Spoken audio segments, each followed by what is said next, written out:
하나님의 말씀 요한복음 14장 29절입니다. 이제 일이 이루기 전에 너희에게 말한 것은 일이 이룰 때에 너희로 믿게 하려 함이라.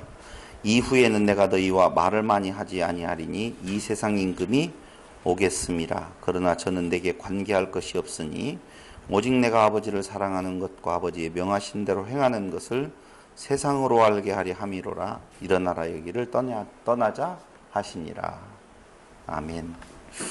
지난 시간 우리는 요한복음 14장을 통하여서 아버지께로 가시는 예수님께서 너희는 마음에 근심하지 말라라고 당부하시면서 내가 곧 길이요 진리요 생명이라고 말씀을 해 주셨습니다. 아버지께 가는 길은 내 안에 거하는 것이다라고 말씀을 하시면서 너희는 구하라라고 이야기를 하죠. 다시 한번요. 너희는 마음에 근심하지 말라.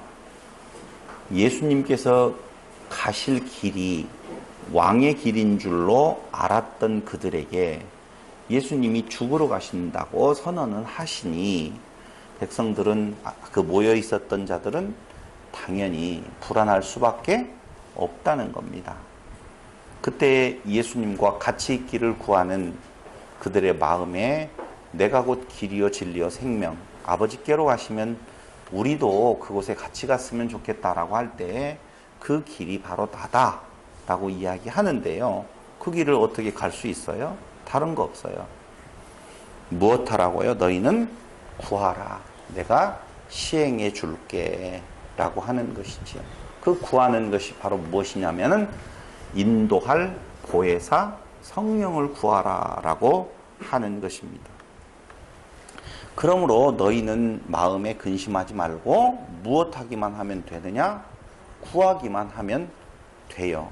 그리고 마지막에 지금 하는 이야기가 나는 십자가에 죽으러 가니 내가 십자가에 죽는 것은 좋은 것이다 라고 지금 선언하고 있는 내용이 오늘 읽었던 요한복음 14장 28절로 31절에 대한 내용이라 그 말입니다.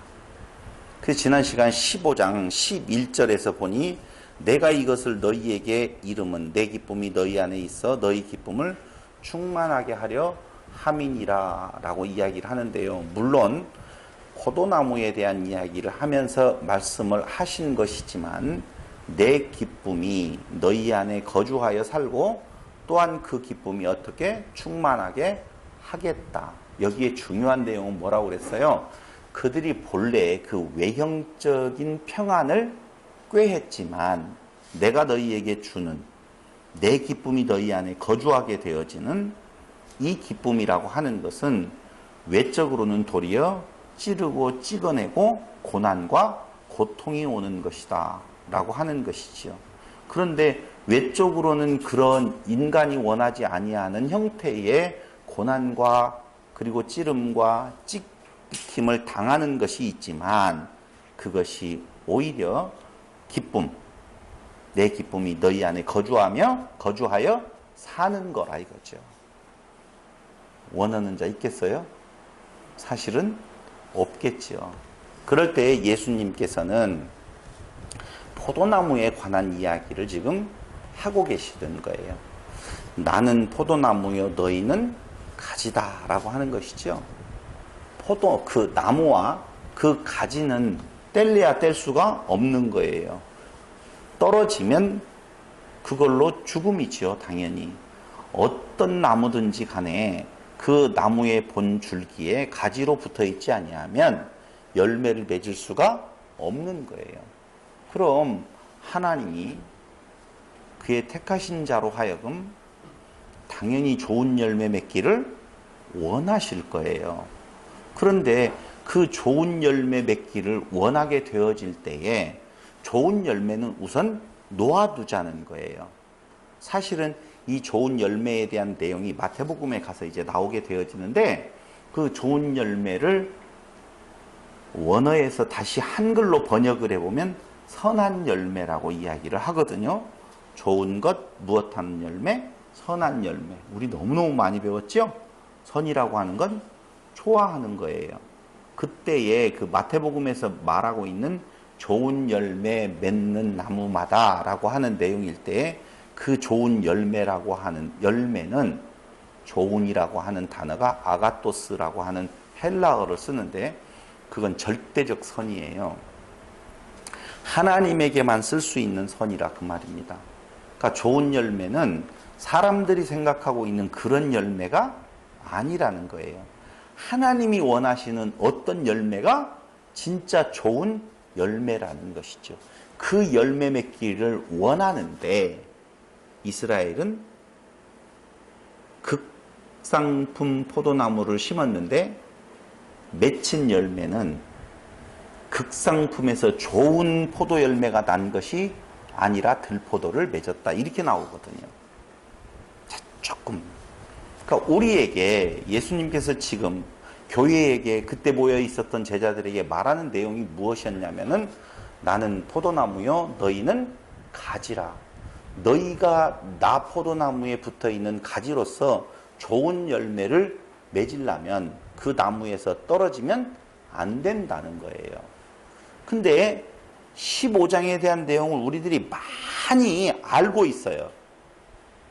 한번 쭉 읽어나가 난 뒤에 도대체 이 포도나무라고 말씀하시는 예수님, 그 의도는 무엇인가가 분명히 드러나게 될 거예요.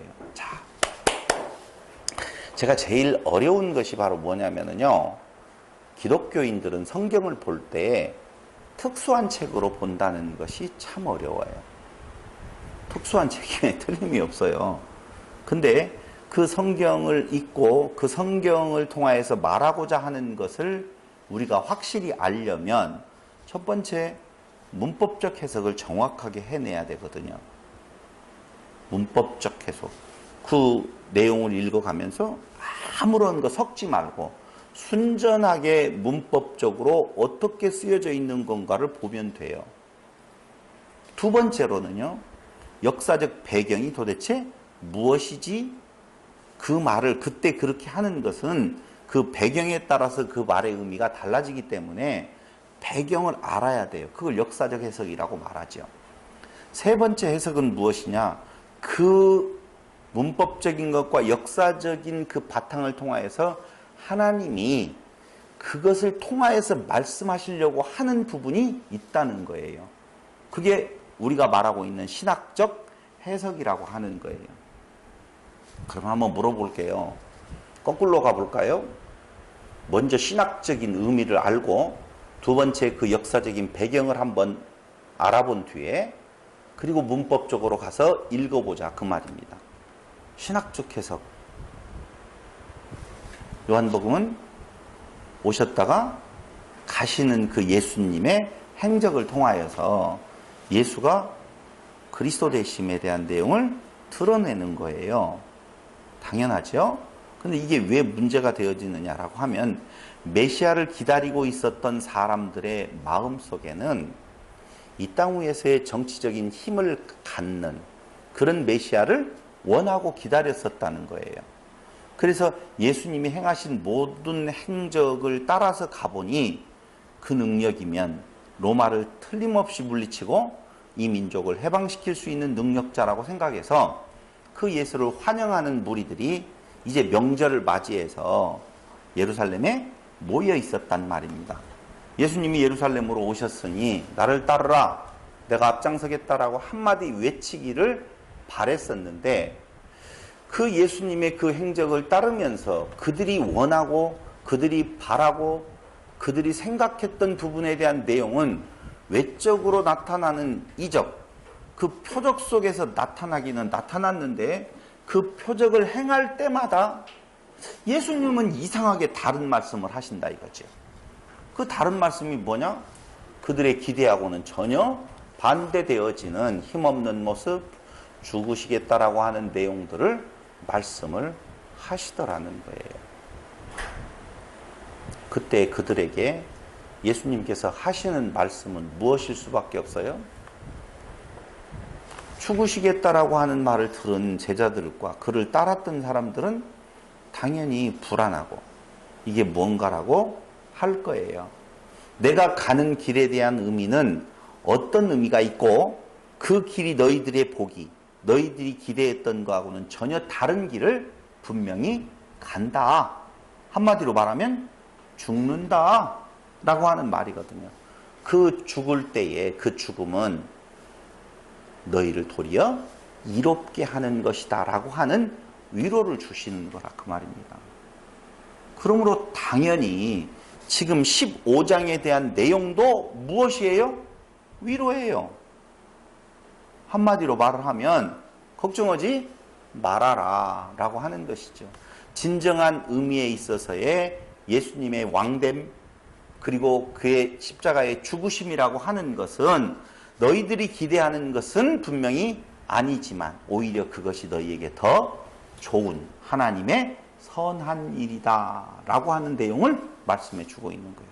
그럼 그들에게 있어서의 최고로의 위로는 무엇이냐? 예수에게서 떨어져 있지 말아라 라고 하는 것이죠. 좋은 열매를 맺어야 돼요. 근데 우리가 생각하고 있는 좋은 열매는 먹고 마시고 입고 내 명예가 올라가는 것일 거예요. 숫자의 부분에 대한 내용이 분명히 우리 머릿속에 자리 잡고 있을 것입니다. 그게 좋은 일이 아니라는 것이지요. 그러니까 정말 좋은 열매 맺기를 원하신다. 누구에게도 그랬느냐 하면은요. 구약에서 포도나무는 이스라엘을 상징해요. 무화과나무와 포도나무는 이스라엘을 상징하게 되어 있는데 그 이스라엘을 상징하고 있는 그 포도나무가 좋은 열매 맺기를 원하여서 하나님께서 무엇을 심었다라고 하냐면 극상품 포도를 심었다고 그러거든요. 그런데 그들이 맺는 포도의 열매는 들포도였었다. 신맛 나는 들포도였었다라고 하는 것이거든요. 그러니 이제는 그 포도나무, 그 이스라엘이 아닌 누가 와서 참 포도나무가 와서 정말 좋은 극상품 포도를 맺게 하시겠다. 그게 좋은 열매, 무슨 열매? 선한 열매. 그게 무슨 열매? 하나님의 뜻 안에 맺어지는 열매라 그 말이죠. 어떻게 하면 그 열매를 맺을 수가 있어요? 능력 있는 포도나무에 붙어 있으면, 참 포도나무에 붙어 있으면 된다는 거예요. 붙어 있을 수 있습니까? 붙어 있기를 원하시죠? 근데 붙어 있을 힘이 없어요. 없다니까요. 그럼 어떻게 해야 돼요? 그럼 어떻게 해야 돼요? 그래야 돼요. 성경은 그걸 뭐라고 이야기를 하고 있는 건가? 성령께서 그 일을 하신다는 거예요.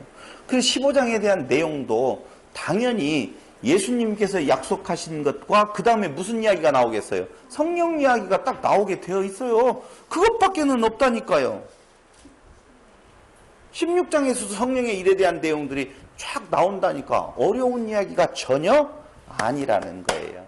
그렇다라고 보면 우리가 15장에서 있는 이 포도나무와 가지의 비유를 제대로 이해를 하려면 성경에 나오고 있는 포도나무에 대한 내용이 어떻게 표현되어져 있고 무엇을 상징하고 있고 그 포도나무가 어떤 과정을 거쳐서 예수 참 포도나무로 연결되어지는 건가를 알아야지 15장 풀리지. 그걸 모르면은요 15장 절대 안 풀려요, 여러분.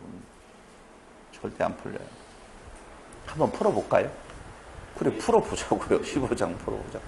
그럼 과연 참고적으로 말씀을 드리면은요, 여러분들이 어플을 다운을 하나 받으셔요. 좋은 팁을 하나 드릴게요. 다운을 하나 받으시면 성구 검색기라고 하는 그런 어플이 있어요. 그럼 다운을 하나 받아 놓으면 돈 안 주고도 받을 수 있어요. 성구 검색기. 그러면은 방금 제가 지난번에 숙제 내드렸잖아요. 무엇에 대해서? 포도나무에 대해서 좀 알아봐라. 그랬으면 성구 검색기로 포도나무 딱 치면 구약 창세기부터 시작해가지고 포도나무라고 하는 단어가 들어간 성경 구절은 다 빼놔요. 다 빼면 그것만 쫙 읽어보면 굉장히 많은 도움이 될 거예요. 지난번 제가 신명기 강론할 때 한번 그거 써먹었죠. 그게 뭐예요? 율법. 율법이 도대체 무엇을 말하는 건가에 대한, 어디에서 말하는 율법? 신약에서 말하고 있는 율법. 그럼 성구 검색기에다가 율법이라고 치면은요, 신약에서 율법을 말하고 있는 구절들이 다 나와요.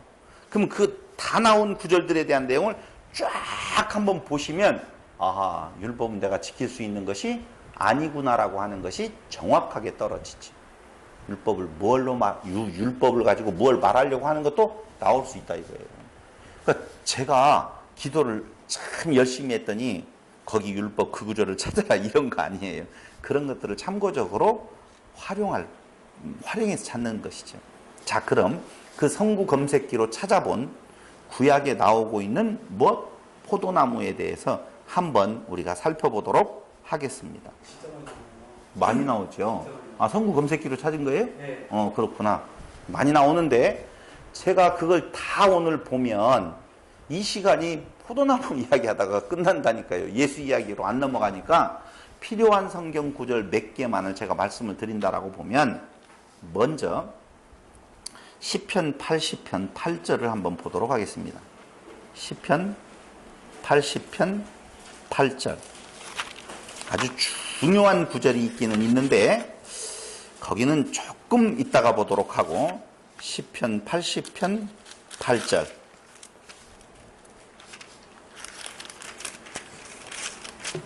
찾으셨죠? 80편 8절. 주께서 한 포도나무를 애굽에서 가져다가 열방을 쫓아내시고 이를 심으셨나이다. 아, 뭐예요? 아니요, 대답을 해줘야 되죠. 80편 8절 제가 읽었어요. 주께서 한 포도나무를 애굽에서 가져다가 열방을 쫓아내시고 이를 심으셨나이다. 뭘 말해요? 이스라엘. 아, 딱 나오잖아요. 나오죠? 네, 14절 한번 보겠습니다. 시작. 만군의 하나님이여 구하옵나니 돌이키사 하늘에서 굽어보시고 이 포도나무를 권고하소서. 당연히 뭐예요? 이스라엘이에요. 확실하죠? 구약에서 포도나무는 이스라엘에 대한 상징이다 라고 하는 내용을 말씀을 드렸어요. 두 번째, 창세기 49장 11절.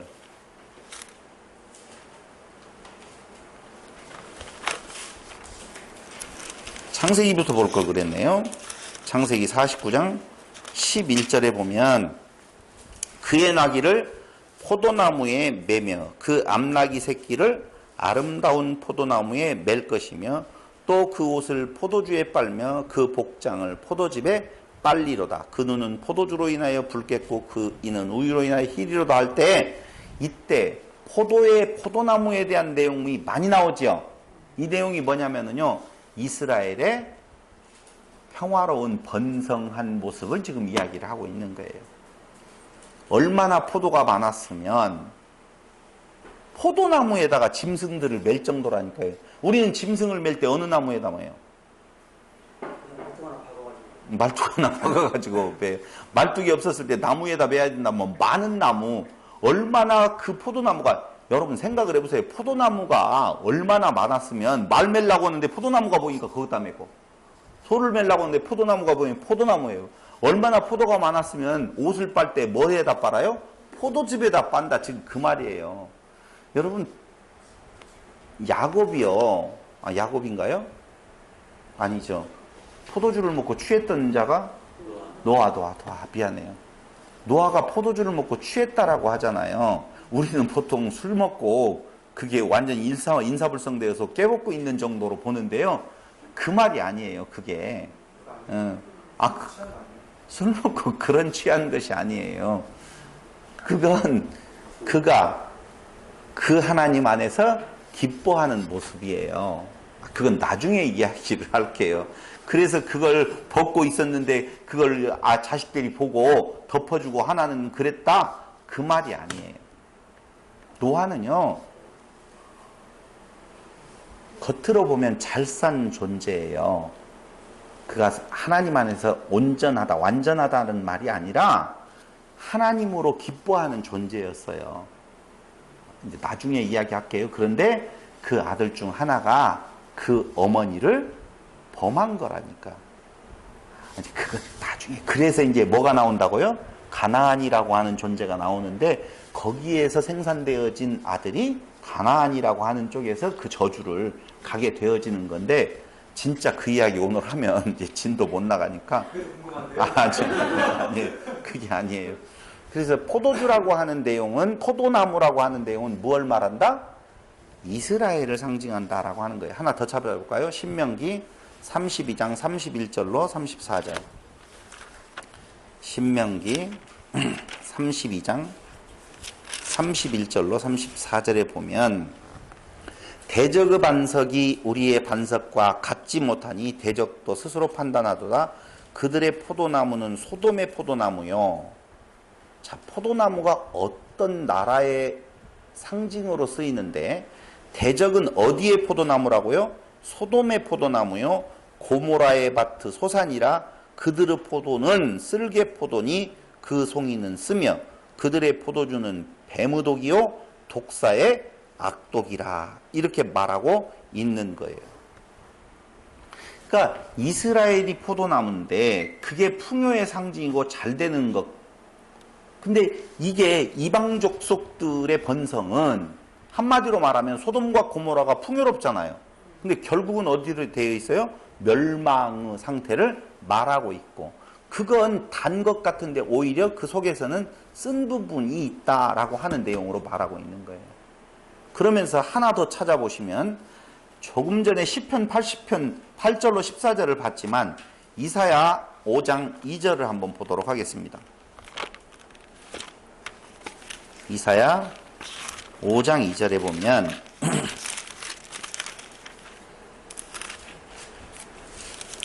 제가 읽어보겠습니다. 땅을 파서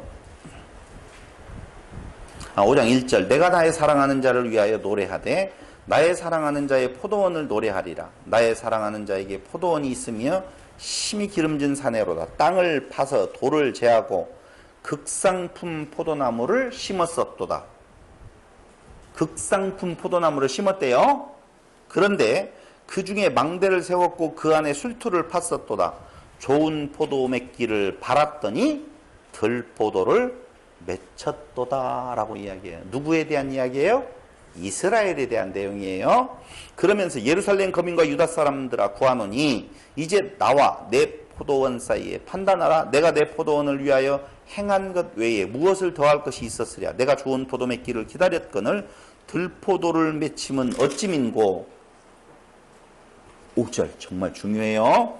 이제 내가 내 포도원에 어떻게 행할 것을 너희에게 이르리라. 내가 그 울타리를 걷어 먹힘을 당케 하며 그 담을 헐어 질팔피게 할 것이요 내가 그것으로 황무케 하리니 다시는 가지를 자름이나 복을 돋우지 못하여. 이 복이라고 하는 것은 북을 돋우지 못하여. 이 북이라고 하는 말은 잡초를 뽑는다 그런 뜻이 있어요.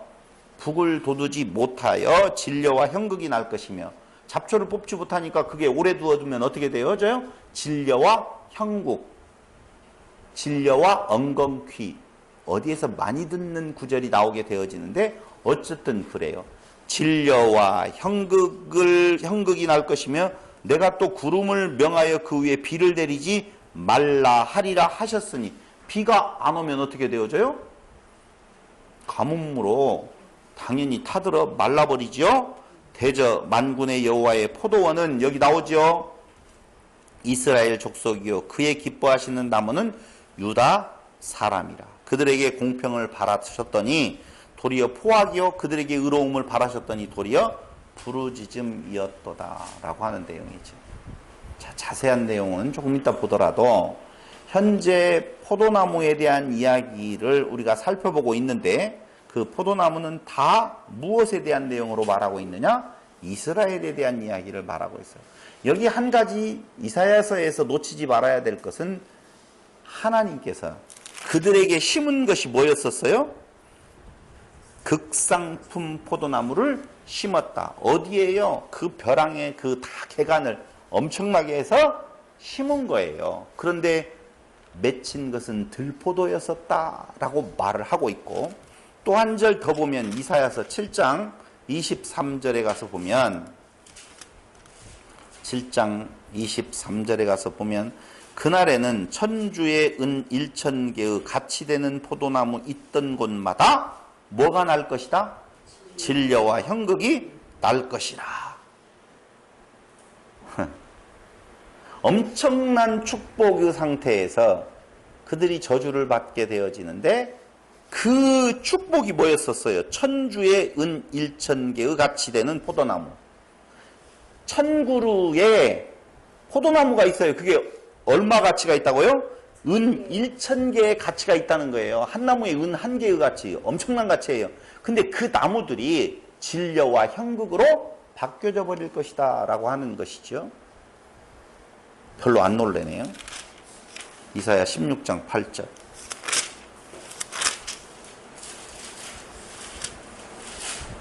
이는 헤스본의 밭과 신마의 포도나무가 말랐습니다.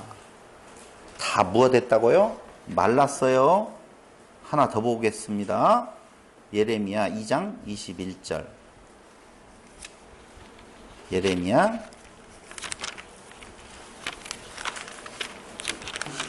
2장 21절.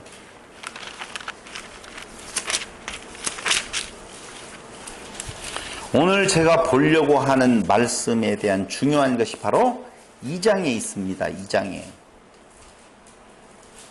2장 21절에 보면, 자, 우리 다 같이 같은 소리로 읽어보도록 하겠습니다. 시작. 내가 너를, 못 찾았어요? 2장 21절. 내가 너를 순전한 참 종자 곧 귀한 포도나무로 심었거늘 내게 대하여 이방 포도나무의 악한 가지가 되면 어찌미뇨. 주 여호와 내가 말하노라. 네가 잿물로 스스로 씻으며 수다한 비누로 쓸지라도 내 죄악이 오히려 내 앞에 그저 있으리니 네가 어찌 말하기를 나는 더럽히지 아니하였다 바알들을 쫓지 아니하였다 하겠느냐. 골짜기 속에 있는 내 길을 보라. 내 행한 바를 알 것이니. 이건 뭔 말이냐면 골짜기 속에 있는 내 발을, 그 말이 뭔 말이에요? 그쪽으로 길 나 있어요. 골짜기 속에 길이 나 있다니까. 발길이. 어디로 가려고? 바알 섬기려고. 그 모습이 너희의 모습이다. 지금 그렇게 이야기를 하고 있는 거예요. 21절로부터 말씀하고 있는 내용이 예레미야 2장 21절부터 하는 말이 거기에 있어요. 근데 20절로 25절에 대한 내용까지를 끝까지 봐야 돼요. 다시 또 볼게요. 몇 절 읽다 말았어요? 3절. 너는 발이 빠른 젊은 암약대가 그 길에 어지럼이 달림 같았으며 너는 광야에 익숙한 들 암나귀가 그 성욕이 동함으로 헐떡거림 같았도다. 그 성욕의 때에 누가 그것을 막으리요? 그것을 찾는 자들이 수고치 아니하고 그것의 달에 만나리라. 내가 또 말하기를 네 발을 제어하여 벗은 발이 되게 말며 목을 갈하게 말라 하였으나 오직 너는 말하기를 아니라 이는 헛된 말이라. 내가 이방신을 사랑하였은즉 그를 따라가겠노라 하도다. 뭔 이야기예요 지금? 바람난 암나귀, 헐떡이는 바람난 암나귀 같았다. 누가? 이스라엘이. 지금 예레미야 48장 32절을 한번 더 보겠습니다. 너무 많이 찾아봐서 죄송해요. 근데 한번 봐야 될 필요가 있어요. 예레미야 48장 32절. 이건 제가 읽어보도록 하겠습니다. 신마의 포도나무여 너의 가지가 바다를 넘어 야셀 바다까지 뻗었더니 너의 여름 실과와 포도에 파멸하는 자가 이르렀으니 내가 너를 위하여 곡하기를 야셀의 곡함보다 더하리라. 그러니까 그들의 그 번성이 아주 뻗어나가는 부분에 대한 내용으로 뻗어갈 수 있도록 축복을 그들에게 주었는데 오히려 그곳에서 뭐가 되어져 버리는가? 파멸이 일어났다라고 하는 것입니다. 하나 더 찾아보겠습니다. 에스겔서 15장 6절. 쭉 지금 이어가고 있죠. 에스겔서 15장 6절. 그러므로 주 여호와 내가 말하노라. 내가 숲풀 가운데 포도나무를 불에 던질 화목이 되게 한 것 같이 내가 예루살렘 거민도 그같이 할지라. 이제 하나님의 저주의 메시지가 지금 포도나무 된 이스라엘에게 임하고 있는 거예요. 에스겔서 17장 8절. 그 포도나무를 큰 물가 옥토에 심은 것은 가지를 내고 열매를 맺어서 아름다운 포도나무를 이루게 하려 하였음이니라 라고 되어 있죠. 이게 전부 다 포도나무는 지금 이스라엘에 대한 이야기를 하고 있다. 그런데 그 포도나무 극상품 포도를 심었는데 들포도를 맺어버렸다 라고 하는 내용이에요. 호세아 10장 1절.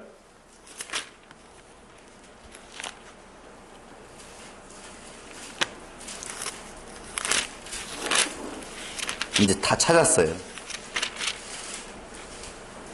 이스라엘은 열매 맺는 무성한 포도나무라 나오죠?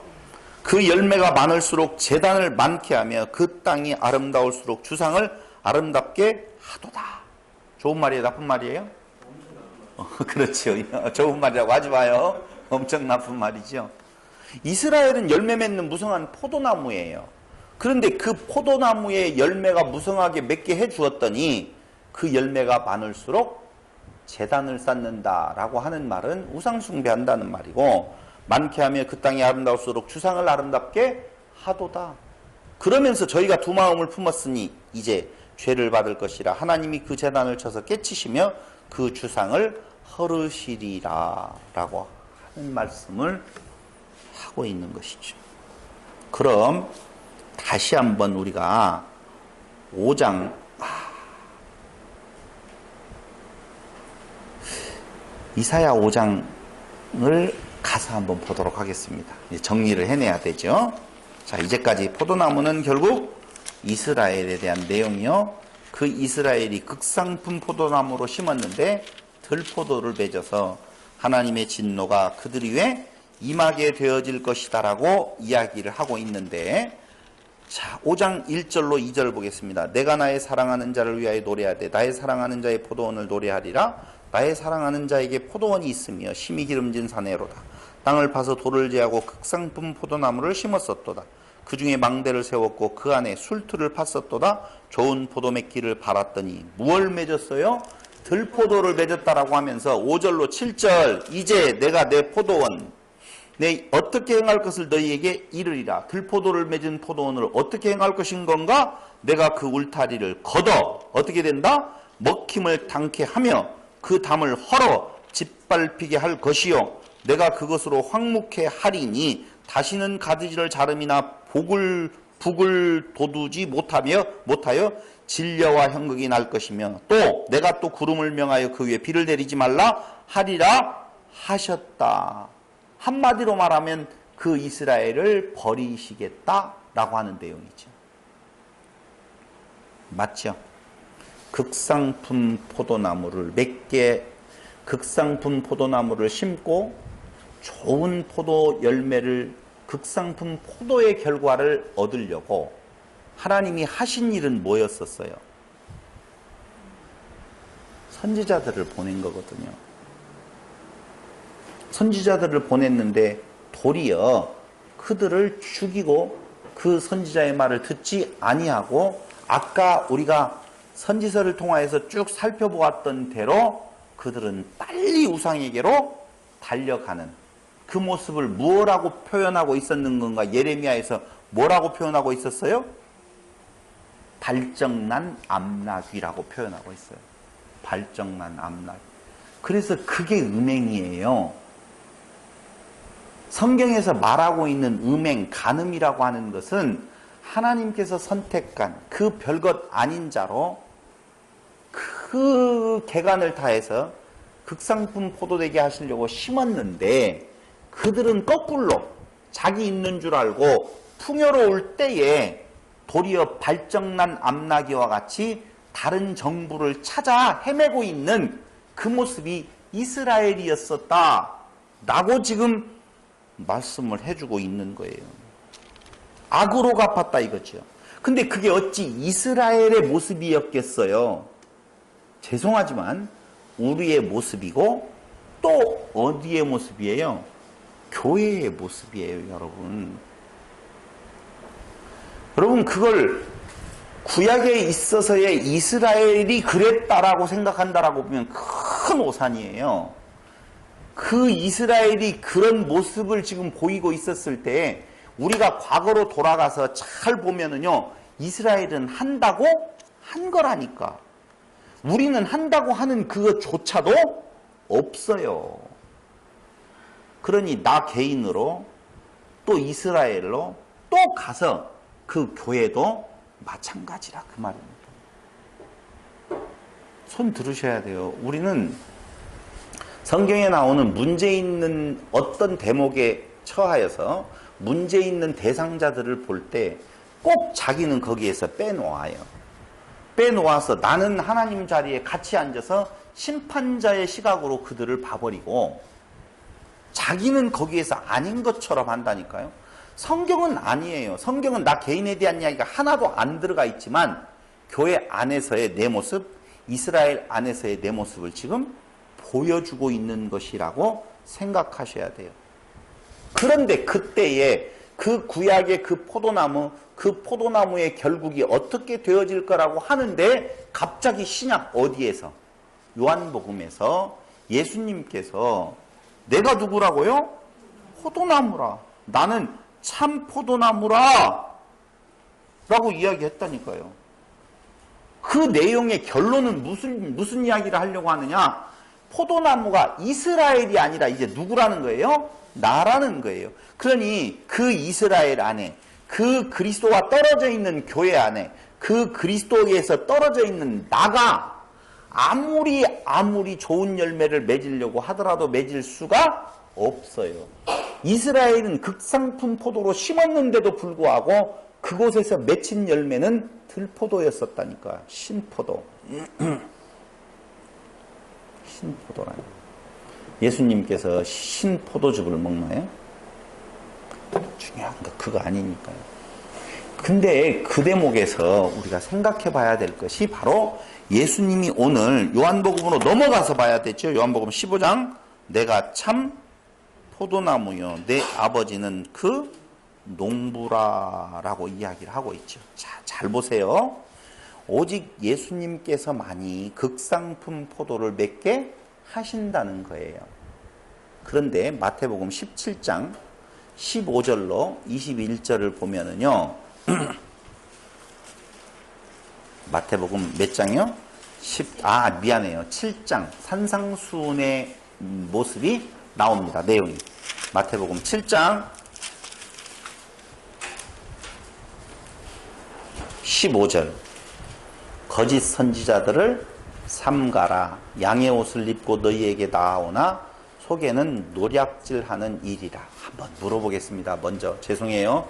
쭉 이어서 흐름을 타야 되는데 끊어서 죄송하지만 여기 거짓 선지자들을 삼가라 라고 할 때에 그 거짓 선지자는 어떤 존재예요?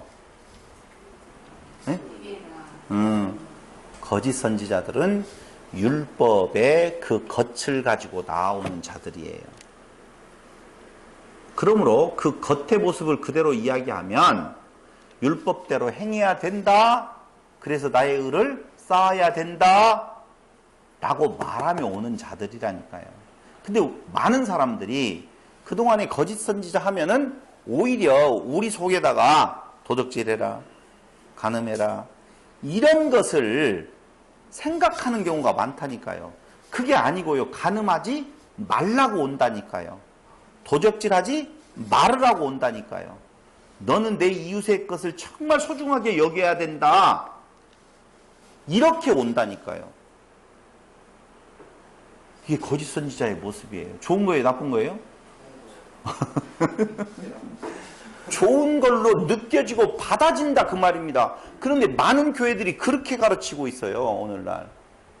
진짜 좋은 참 선지자는 그렇게 살 수 없다고 말을 하는 거거든요. 너희는 간음하지 않을 수 없는 존재요. 너희는 도적질하지 않을 수 없는 존재요. 너희는 선한 것을 세울 수 있는 존재가 아니다라고 깎아내려버리고 죽여버려야 되는데 살린다 그 말입니다. 그게 뭐라고요? 거짓 선지자들이에요. 근데 그 말은 너무 듣기 좋아서 그 유혹에 안 넘어갈 자 없어요. 한번 보세요. 거기 거짓 선지자들을 삼가라. 양의 옷을 입고 너희에게 나아오나 속에는 무엇? 노략질하는 일이에요. 뭘 뺏어가려고요? 내 마음 뺏어가려고. 교회에서 무엇 뺏어가요? 그리스도를 없애버리려고 하는 거지요. 그의 열매로 그들을 알지니. 이 대목에서 이제 우리가 참 어려운 거예요. 열매로 그들을 알지니 가시나무에서 포도를 또는 엉겅퀴에서 무화과를 따겠느냐? 딸 수 있어요? 없어요?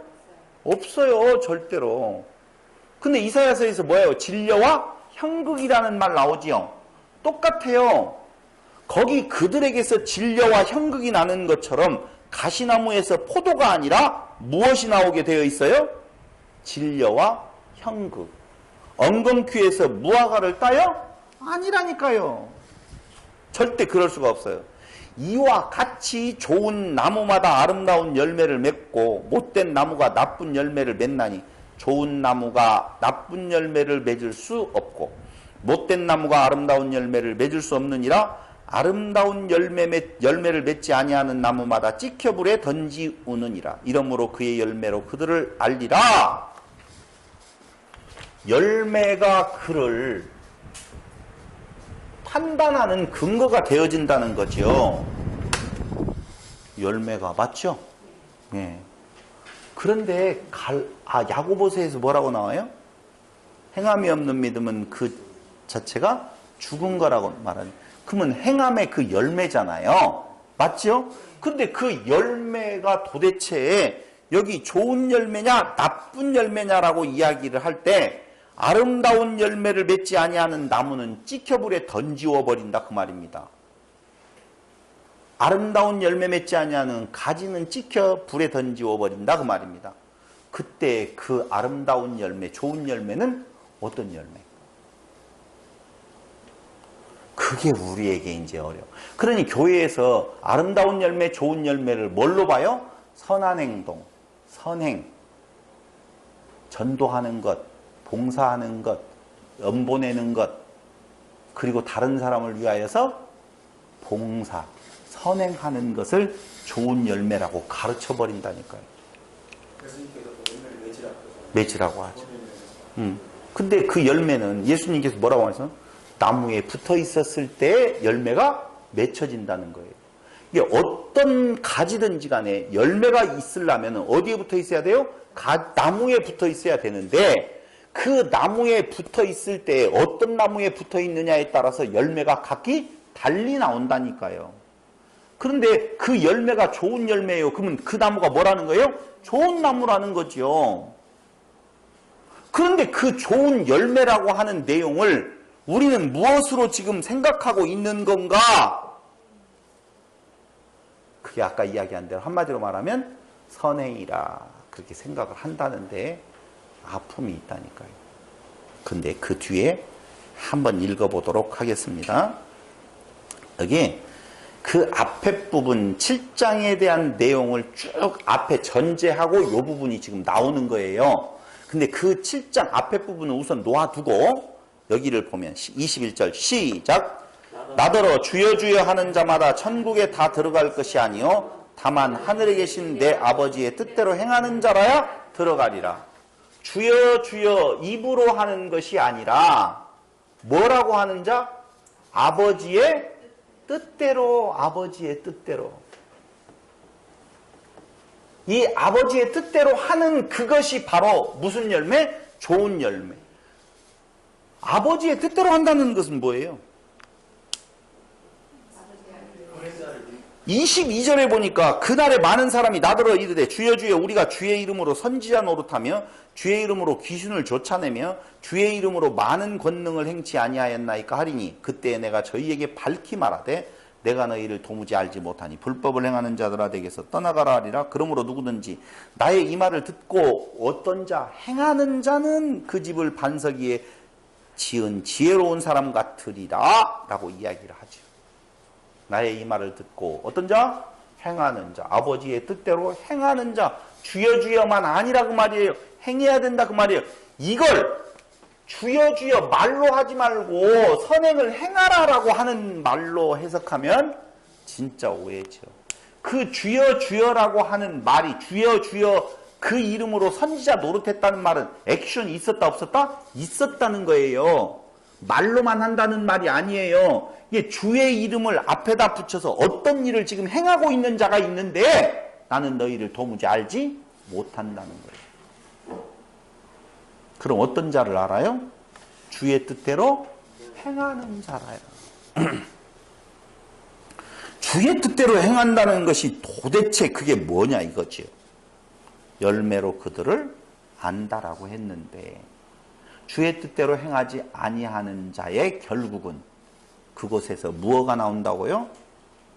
가시와 엉겅퀴, 진려와 형극이 나온다라고 하는 거예요.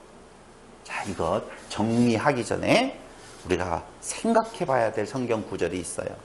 그건 아담과 하와의 그 타락하고 난 뒤에 하나님께서 아담에게 내린 저주가 있습니다. 창세기 3장 17절로 18절. 창세기 3장 17절로 18절.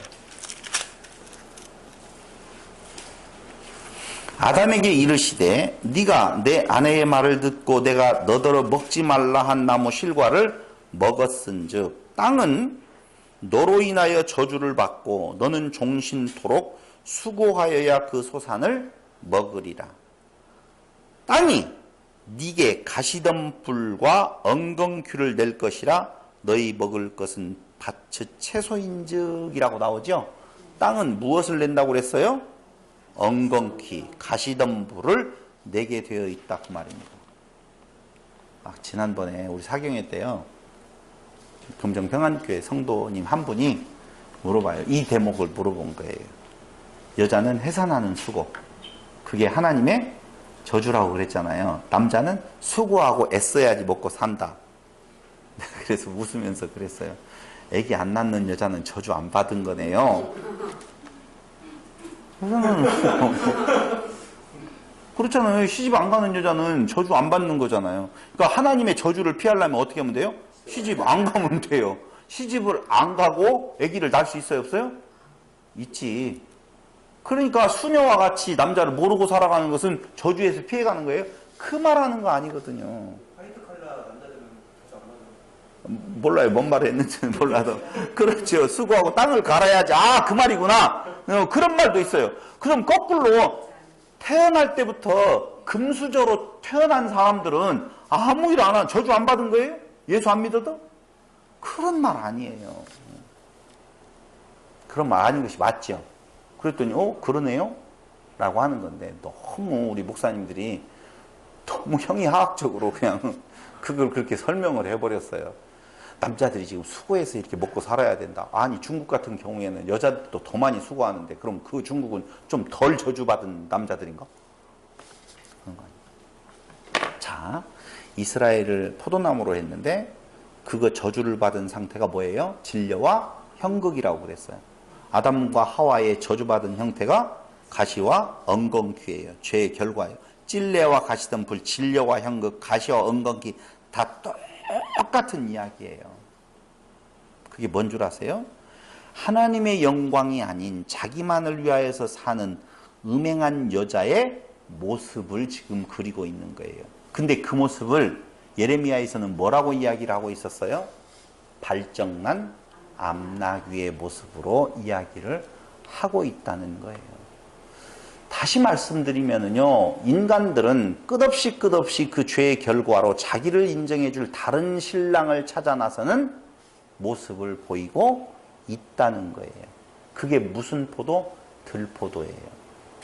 그게 나를 인정해줄 다른 신랑들, 그 뭐예요? 정부들, 쫓아서 살아가는 인간 군상들의 모습이 진려와 형극의 삶이라 그 말입니다. 그래서 인생이 피곤한 거예요. 무슨 밭 간다라고 할 때 거기에 뭐 밭에서 무슨 진려와 형극이 난다는 말이 아니라니까요. 하나님을 떠나가서 그대로 놓아두면 인간은 그 선악을 하는 열매를 먹고 난 뒤에 그 형극에서 자기를 인정해 줄 누군가를 찾아가는데 그 대상이 바로 누구예요? 우상이에요. 우상. 지난 시간 이야기했었죠. 우상의 대표적인 바알이, 그 바알이라는 이름 안에 무엇이 있다고요? 남편이라는 말이 있다 그 말이에요. 그러니까 바알이라고 하는 존재가 풍요의 신인데 가나안 땅에 들어가서 그들이 하나님을 떠나서 다른 신랑을 쫓아가는데 그게 발정난 나귀 그 모습이라 그 말입니다. 왜 쫓아가고 있어요? 나 인정해달라는 거예요. 하나님 앞에서는 나 없음이고 나 낮아짐이고, 그런데 내가 그들을 쫓아가서 나 있음이에요. 우상은 존재하지가 않아요. 사실은 없어요. 우상이 어디가 있어요? 실제 존재하는 것이 아니란 말입니다. 하나님의 다른 신이 어디가 없다니까요. 그런데 인간이 어떤 거에다 투영을 해요. 자기를 투영을 해서 그 투영된 그것으로부터 자기 안위를 받고 자기 위안을 받고 자기 높임을 받으려고 그래요. 근데 이방의 우상신들은 다 무엇이냐면요, 열심히 하면 인정이 온다니까. 그걸 보편적인 신관에 대해서 뭐라고 해요? 지성이면 감천하는 신으로 보는 거예요. 하나님은 그런 분이 아니세요. 지성을 드릴 수 있는 조건이 인간에게 전혀 없어요. 뭔가 드려서 그거에 대한 보답으로 오는 것은 0% 없어요. 전혀. 더 많은 것을 어떻게 해야 되는 거 없는데 그런 그 신관이 이방 정부의 신관이라니까요. 암나기, 바람난 뭐라고 아까? 발정난 암나기라고 이야기를 하고 있다니. 그러니까 결국은 내가 뭐 어떤 신 바알을 섬긴다라고 하는 건 바알이 있어서가 아니라 내가 바알이 되어서 나를 그 신의 권위로 어떻게 하는 거예요? 칭찬하는 거예요. 너 지성을 참 잘 드렸구나. 너 봉사를 참 잘했구나. 너 정말 전도를 잘했구나. 너 헌금을 많이 했구나. 다 인정에 발정난 암나귀의 모습을 우리가 가져가고 있다 그 말입니다. 그 말이에요 지금 내용이. 그런데 이런 인간 군상들이라니까. 인간은 그 모습이에요. 더 벗어날 수가 없어요. 누구 하나도 그럴 수 있다 없다? 없어요. 지난 시간 여기에 맞는 내용이 될지 모르겠지만 다윗을 이야기하면서 말씀을 드렸잖아요. 다윗이 우리아의 아내를 범했잖아요. 굉장히 단순해요. 법은 제사 지내면 돼요. 그럼 깔끔해요. 근데 제사 드렸어요? 안 드렸어요? 안 드렸어요. 왜 안 드렸을까요? 다른 거 아니에요. 그렇죠. 왜 숨기고 싶어요? 자기가 신이에요. 그 자리에 선 거라니까. 누구로부터 손가락질 받는 거 싫다는 것이죠. 그러니까 법대로 하면 네가 그 법을 어겼으면 너는 무엇 드리면 된다? 제사 드리면 된다 라고 이야기할 때 그 제사 드렸으면 문제는 깔끔하게 끝나는데도 불구하고 그 제사 드리지 아니했어요. 그러자 나단 선지자가 와서 그 죄를 들추어 냈어요. 알았어요? 몰랐어요? 몰랐으면은요 그는 바로 무릎 못 꿇어요. 알고는 있었어요. 근데 자기가 신이 되어서 내려가고 싶지 않았는데 나단 선지자의 그 책망이 그 죄를 드러낸 거예요. 들추어 냈다니까. 그게 뭐라고요? 은혜라 지난번에 말씀드렸잖아요. 여러분 그게 은혜라고 안 하고 해석을 이상하게 해놓으면요 뒤에 가서 정말 우리는 못 풀어요. 아니 간부였었던 누구? 우리아의 아내와 어떻게 그 우리아의 아내와 그 다윗의 잘못으로 태어난 아들이 왜 죽어요? 성경은 뭐예요? 그 부모의 죄로 인하여서 그 자식이 해를 받는다 안 받는다? 안 받는다고 선언하고 있잖아요. 근데 왜 그 아들은 죽고 진정으로 죄 안에 있는 다윗과 누구의 우리의 아내라고 하지 말고 바스바는 왜 안 죽냐 이거요. 거기에다가 더 가관은 그 사이에서 태어난 자가 어떻게 왕이 되냐고요. 더 웃기잖아. 아, 나단 선지자의 책망을 받아가지고 한번 울었으면 그 뒤엔 막 더 좋은 일이 생겨? 그런 거 아니고 그걸로 어떻게 해석을 하려고 그래요. 해석이 안 되는데. 그런 거 아니라니까요. 거기에서 말하고 있는 것은 하나님이 왕이시고 하나님이 무엇 하셔야 할 때 그 모습, 자기의 본 모습을 보게 할 때가 뭐라고요? 은혜라 그 말입니다. 그런데 인간은 그 은혜 속에 가기를 원하지 아니하고 도리어 은혜에서 피해서 무엇과 같이 바람난 들나귀와 같이 자기를 세우는 일에 빨리 가서 나는 하나님을 위해서 주여 주여 하면서 이런 일들을 해냈다라고 말하는 걸로 가득 차버렸다니까. 가득 차버렸어요. 그런데 갑자기요. 소망이 있어요, 없어요, 지금? 지금까지 이야기한 걸로 봐서는 절망이죠. 완벽한 절망이죠. 어떻게 찾아볼 수가 없어요. 사람에게도 없고 다윗이 되는 것 같더니 아니고 솔로몬도 아니고 그 누구도 아니에요. 아니 바울은 돼요? 베드로 밑에 있으면 될까요? 안 된다니까. 그들은 그 사는 날 동안에 날마다 고백하기를 자기는 죄 중에 태어나 잉태해서 죄 중에 살다가 간다 그 말이죠. 열매는 맺으라고 하고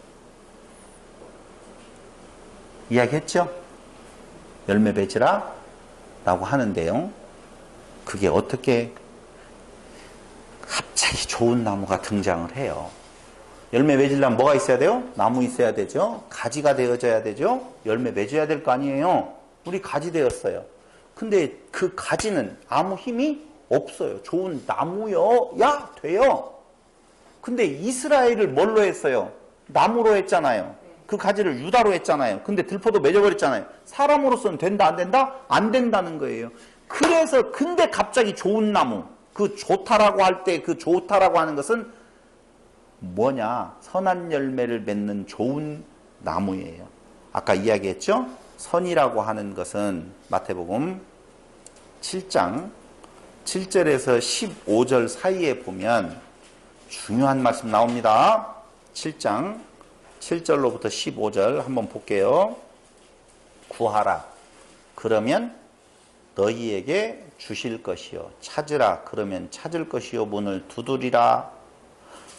두드리는 이에게 열릴 것이니라. 무얼 구하고 무얼 찾고 무얼 두드리라?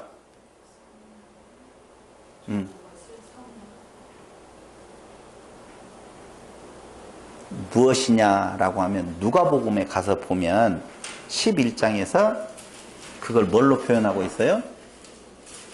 아니요, 볼 것도 없어요. 성령으로 나와요. 11장 봐야지 여러분들이 정확하게 내가 거짓말을 안 하는 걸로 인정을 하시겠지요? 누가복음 11장에 보면 13절 너희가 악할지라도 좋은 것을 자식에게 줄 줄 알거든 하물며 너희 천부께서 구하는 자에게 성령을 주시지 않겠느냐 하시니라. 그러므로 병행구절이에요. 마태복음에 있는 거하고 누가복음에 있는 것은 병행구절 같은 구절인데 누가복음에서 그 내용을 정확하게 뭐라고 해석하느냐? 구하라, 찾으라, 두드리라라고 하는 내용에 있어서의 그 구하는 것이 뭐예요? 성령이라고 말이에요. 다른 거 없어요. 근데 오늘날 많은 사람들이 자기 뭘 먹을까 마실까 입을까를 구한 앞에 그거 구하지 말라고 했는데 또 구하라 하니까 그걸로 구한다고요. 아니에요. 누가복음에 뭘 구한다? 성령을 구하는 자에게 성령을 선물로 주시지 않겠느냐 그 말이에요. 은혜를 구하면 성령을 주셔요. 당연히. 성령 외에 다른 걸 받을 생각하시면 안 돼요. 근데 여기 7장 7절 가요. 구하라 그러면 너희에게 주실 것이요. 찾으라 그러면 찾을 것이요. 문을 두드리라 그러면 너희에게 열릴 것이니 구하는 이마다 얻을 것이요. 찾는 이가 찾을 것이요. 두드리는 이에게 열릴 것이니라. 너희 중에 누가 아들이 떡을 달라 하면 돌을 주며 생선을 달라 하면 뱀을 줄 사람이 있겠느냐. 너희가 악한 자라도 좋은 것으로 자식에게 줄 줄 알거든. 하물며 하늘에 계신 너희 아버지께서 구하는 자에게 무엇으로? 좋은 것으로 주시지 않겠느냐. 좋은 것, 아가토스, 선, 그 선은 여기에서 쓰는 아가토스는요, 하나님의 절대적인 선을 말해요. 우리는 너무너무 잘 알고 있어요. 선이 무엇이다고요? 좋은 것. 악은 무엇이다고요? 싫은 것이라고 했잖아요. 기준이 누가 되어서 내가 기준이 되어지면 내가 나 좋게 하는 것이 선이에요. 내가 좋은 것이에요. 내가 싫은 것은 악이에요. 죄송해요. 설명을 하나만 할게요. 동창회에 문제가 생겼어요. 초등 동창회에 카톡에 초등 동창이 아닌 자의 장모님 돌아가신 것이 떴어요. 위로해 주라고. 근데 저도 이 문자를 보고 얘가 초등 동창인지 중등 동창인지를 모르고 초등 동창 카톡에 떴으니 당연히 어디에? 초등 동창이겠지 하고 고민을 좀 했죠. 왜? 아주 친한 친구는 아니거든요. 중학교 동창이라 하더라고. 돈을 갈령편은 안 되고 5만 원을 넣어야 되느냐 10만 원을 넣어야 되냐 안 넣어야 되느냐 고민을 하고 있는 사이에 깜빡 잊어먹었어요. 연수원이라고. 잊어먹었는데 깜빡 잊어먹었는데 난리가 났대요. 저는 카톡방에서 나가 있는데 문자로 왔었거든요. 문자 카톡 다 왔었는데 카톡방에 난리가 났다고 친구들한테 전화가 왔어요. 뭐 때문에? 동창이 아니라는 거죠. 초등학교 동창. 그런데 회장단에서 왜 이거 동창으로 올렸느냐 잘못했다. 그러니까 뭔 소리냐. 얘는 동창회 때마다 와서 5만 원도 내고 갖고 어쩌고저쩌고 난리가 났어요. 무슨 얘기를 하려고 하는 줄 아세요? 여러분, 회장의 입장에서는 걔가 선이에요. 성식이라는 애가. 왜? 잘했으니까. 선이라니까? 그러니까 그 뒤에 그 회장이 반응하는 내용을 보면 잘못 없다는 거예요, 자기는. 왜? 걔는 굉장히 훌륭했고, 걔는 동창회 때 나왔는데 그 문제 제기한 너는 이번 동창회 때 안 나왔잖아. 이런 식으로 나오는 거예요. 그러니까 몇 사람들은 뭔 소리냐. 나도 고민스러웠는데 괜히 만약에 30명이나 5만 원씩 붙어 있으면 얼마예요? 3, 5, 15, 150만 원 아니에요. 맞죠? 아니 예를 들자면 그러면 30명은 150만 원을 손해본 거잖아요. 아, 늘 수도 있다고요? 이제 이렇게 가버려요. 어떤 사람들인가 누가 나오는 걸 보니까. 그게 제가 무슨 말이냐면요. 어떤 것에 인간이 신의 자리에 있기 때문에요. 그 법의 옳고 그름보다도 나에게 좋은 사람의 의견은 선인 거예요. 나에게 싫은 사람의 의견은 그게 옳은 말을 하더라도 싫은 거예요. 그 한 친구가 그 올렸던 친구가 조금 몇몇 아이들에게 조금 까탈스럽다라고 이야기를 했었을 때 그 행동은 옳은 건데도 불구하고 그가 꼭 나쁜 것 같이 이야기하는 경우가 있더라니까요. 아니라고요. 사람은 다 그래요. 사람은 다 그렇게 되어 있어요. 하나님의 법 아래서. 죄송해요. 그 말을 하려고 한 건 진짜 아닌데 선과 악이라고 하는 이야기할 때 그거 인간적인 보편적인 선 악이라고 보면 여기 아가토스라고 하는 것은 하나님의 선을 이야기하는 거예요. 온전히 누구에게만 쓴다고요? 하나님의 선한 것 그 기준에서만 쓰게 되어지는데 그때에 무슨 열매? 선한 열매, 좋은 열매, 좋은 것, 좋은 것으로 주시지 않겠느냐. 그럼 하나님의 좋은 것, 아가토스는 뭐예요? 완벽한 선, 하나님의 선, 그것은 성령이에요. 왜 그게 선이에요? 좋은 거예요? 그것으로 인하여서 뭘 맺게 해요? 좋은 열매 맺게 한다니까요. 이게 좋은 열매는 내가 맺어가는 것이 아니에요. 거기 잘 보세요. 12절 중요한 말 나와요. 우리가 황금률이라고 보통 말해요. 이걸 기독교에서 황금률. 이 황금률 그러므로 무엇이든지 그러므로 앞에 연결되어집니다. 연결되어지는 구하라 찾으라 하고 연결되어지는 거예요. 그러면서 그러므로 무엇이든지 남에게 대접을 받고자 하는 대로 너희도 남을 대접하라. 이것이 율법이요 선지자니라. 잘 들어야 돼요. 율법이요 선지자는 뭐라고요? 대접받고자 하는 대로 남을 대접하라는 거예요. 그 뭐라고? 황금률. 이걸 세상 가운데에서는 영어 문장으로는 뭐라고 이야기하느냐? give and take라고 그래요. 주고받고예요. 받고자 하면 무엇해라? 줘라 그 말이에요. 아니 그 말을 성경에다 쓰겠냐고. 세일즈 책에나 나오고 있는 give and take라고 하는 말을 이 중요한 성경에다가 예수님께서 그 말씀을 하셨겠냐고. 그 말 아니라 그 말입니다. 그 황금률이라고 하는 내용이 아니에요. 대접을 받고자 하는 대로 남을 대접하라라고 하는 내용은 세상의 원리를 기독교인들에게 가르치려고 하는 것이 아니에요. 근데 그 내용이 뭐라고 그랬어요? 율법과 선지자라고 그랬어요. 그럼 율법과 선지자는 대접받고자 하는 대로 대접을 하는 것이라 그게 담겨져 있다 그 말이에요. 근데 율법과 선지자는 뭐예요? 예수예요. 아, 율법과 선지자를 통하여서 나에 대해서 기록되었다라고 나오잖아요. 율법과 선지자 시가는 나를 말한다고 그랬죠. 잘 알고 있는데. 그러니까 한마디로 말하면 남에 불과해요. 누가? 예수님에게서 우리는 누구라고요? 남이라니까.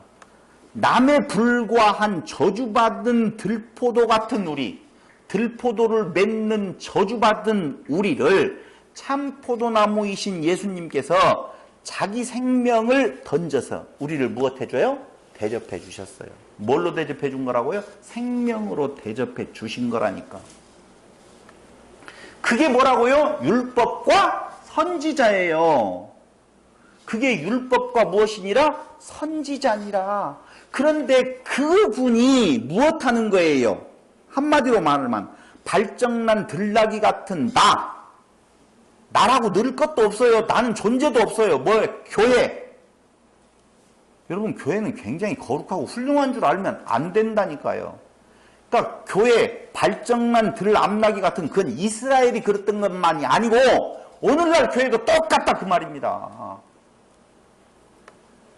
그 나를 예수 십자가 아니면 소망 없는 죽은 자인 나를 오직 참 포도나무 되신 예수께서 십자가에 달려서 그 은혜로 나를 구원하지 아니한다라고 하면 한순간도 살 수 없는 자임을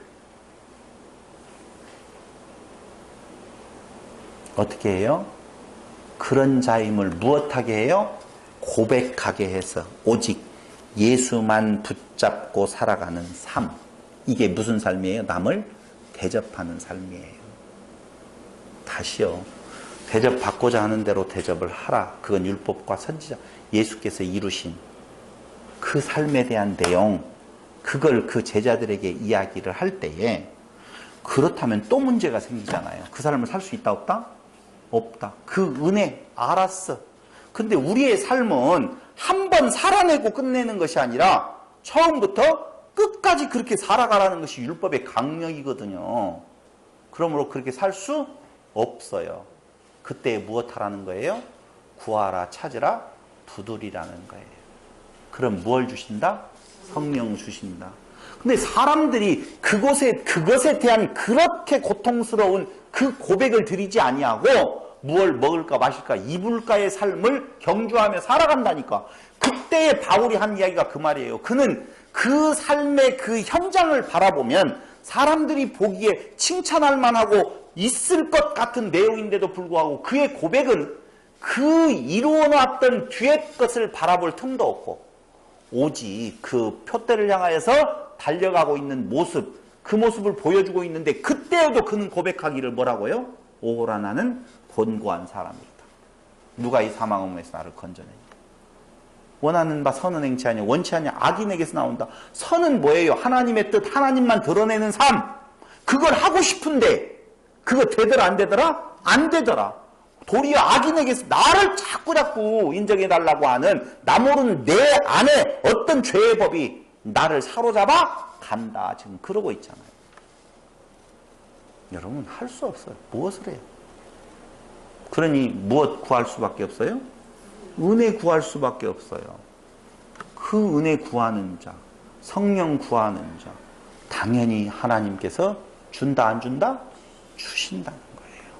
그런데 뭘 먹을까 마실까 입을까를 구하면 뭘 줘? 주는 것이 저주요. 내가 성령 구하는 것 외에 하나님의 뜻을 구하는 것 외에 다른 것들이 이루어지면 그 이루어지는 걸로 인하여서 그리스도를 멀리 떠나가게 되어지니 그게 뭐라고요? 저주인데 오늘날 교회는 그걸 축복으로 가르치고 있다 그 말입니다. 아니, 무슨 축복이 있어요? 저주지요. 교회 몇 개 지었어요? 우습지도 않아요. 하나님 능력 없어요? 아니 이야기했잖아요. 원자폭탄 터져도 상관이 있다 없다? 없다. 하나님께서 깨끗해져라 깨끗해져라 하는 말 할 것도 없어요. 그냥 그런 의미로 그냥 그러면 깨끗해져요. 아무것도. 무슨 우리의 능력이 있어서 우리의 것이 뭐가 있어서 그 우주의 그 크기에 비해서 지구 중에서 그 지구 중에서 나 대한민국 중에서 요 나에 해당되어지는 아무것도 아닌 것에 우리는 완벽하게 매여 있어서요. 무엇과 같이? 발정난 암나귀 같이 자기를 알아달라고 헤매고 돌아다니고 있는 모습을 선지자가 예레미야서에서 이사야서에서 그렇게 확실하게 말을 해주고 있다 그 말입니다. 그게 오늘 예수님께서 말하시고 있는 바로 봐요. 요한복음으로 다시 가서 내가 무엇이요? 참 포도나무요. 내 아버지는 그 농부라. 무릇 내게 있어 과실을 맺지 아니하는 가지는 아버지께서 이를 제해버리시고 무릇 과실을 맺는 가지는 더 과실을 맺게 하려 하여 이를 깨끗게 하시느니라. 여러분 중요한 것은요. 이 열매 맺는다라고 좋은 열매가 그런 거 아니라고 그랬어요. 윤리와 도덕, 기브앤테이크의 삶 이런 거 아니에요. 날마다 은혜 아니면 살 수 없는 자기의 모습을 무엇? 고백하는 낮아짐의 삶. 이것이 뭐라고요? 좋은 열매라 그 말입니다. 그래서 뻔하잖아요. 아담으로부터 시작되어지는 인류의 역사에 있어서 하나님의 은혜가 오면 하나님과 같이 되어진 자가 그 자리를 놓고 자기 자리를 찾아가는 것 그게 바른 삶이라 그 말입니다. 바른 삶. 좋은 열매 맺는 삶이에요. 좋은 열매 맺는 이 내용을 전제로 여러분들이 한번 보신다라고 보면 이제 15장에 나오고 있는 포도나무와 가지 그리고 그 열매에 대한 내용이 16장까지 쭉 이어지는 내용들이 쉽게 그냥 읽어도 무슨 내용인지 들어오게 되어질 거예요. 근데 우리 그렇게 봤어요? 야, 뭔가 열매를 맺어야 되는 것 같다 라고 생각을 했겠죠. 걱정하지 말아라. 무엇하지 말아라? 염려하지 말아라. 지난 시간 이야기잖아요. 너희는 마음에 무엇하지 말라? 근심하지 말라. 하나님을 믿고 믿으니가 아니라 믿고 또 나를 믿으라. 그러면 하나님을 믿는 거 따로 이거 아니고 너희가 하나님을 믿는다라고 하면 내가 하나님이다. 나를 믿어라. 그 말이에요. 내가 너희에게 어떻게 하겠다? 다 시행해 주겠다. 무엇하면? 구하기만 하면 무엇을 구하라? 좋은 것 성령 구하라. 그럴 때 너희의 낮아지는 삶에 대한 내용이 은혜가 없으면 못 낮아진다 그 말입니다. 절대적으로. 은혜가 없으면. 그래서 바울은 은혜 안에 있는 자예요? 은혜 밖에 있는 자예요? 은혜 안에 있는 자라니까요. 그 은혜 안에 있는 자의 고백은 나 있어요. 내가 이 정도로 행했잖아요. 교회 몇 개 세웠는데요, 내가. 그게 아니고. 이 말을 참 정말 어려워요, 진짜. 그럼 내가 연보해놓고도 난 낸 것 아니에요. 내 것이 아니에요. 뭐 이런 고백을 하라고 하는 내용이 아니라 그 말입니다. 성령의 역사가 그 안에서 자기 없고 자기 목 잘라요. 성령께서 자른다니까. 내가 내 목 못 쳐요. 어떻게 쳐요? 못 쳐요. 성령께서 자르고 예수 목 딱 붙여서 가게 되어질 때 그 머리에 그 붙어있는 그 지체는 원하는 대로 가죠. 근데 그걸 자꾸 또 나의 의로 삼으려고 한다라고 보면 정말 이제 그만 이야기해야 돼요. 더 가면 갈수록 어려워지게 되어 있어요. 오늘 예수가 참 포도나무예요. 우리는 그의 가지니. 있어 없어? 없어. 뭐가? 그 나무가 그 극상품 포도를 맺게 하시겠다라고 하는 오늘 약속을 주시는 거예요. 어떻게 해서? 가서. 무엇해서? 십자가에 죽어서. 그러니 죽는 것이 너희도 그 열매를 맺으라고 하는 말은요. 이 땅 위에서 뭐가 있다는 거예요? 고난 있다. 그 뒤에 나와요. 15장, 16장에. 읽어봐요. 너희도 그 고난이 너희 앞에 있다 그 말입니다. 좋은 열매 맺게 하시는 하나님의 은혜 안에 있는 여러분들을 축복합니다. 기도드리겠습니다. 고마우신 아버지 하나님, 오늘 또한 우리로 모이게 하셔서 하나님의 은혜를 나누며 주의 뜻을 생각해 볼 수 있는 시간 주심을 진실로 감사드립니다. 끝없이 내 안에서 솟아나고 있는 아버지 하나님, 음탕한 자, 그 성욕에, 그 탐욕에, 그 나를 높이는 데에 아버지 헤매고 다니는 들나귀가 되어지지 아니하기를 주의 은혜로 말미암아 우리의 삶 속에 오직 그리스도만을 자랑하는 삶이 나타나게 하여 주기를 예수님의 이름으로 기도드립니다. 아멘. 우리 찬송가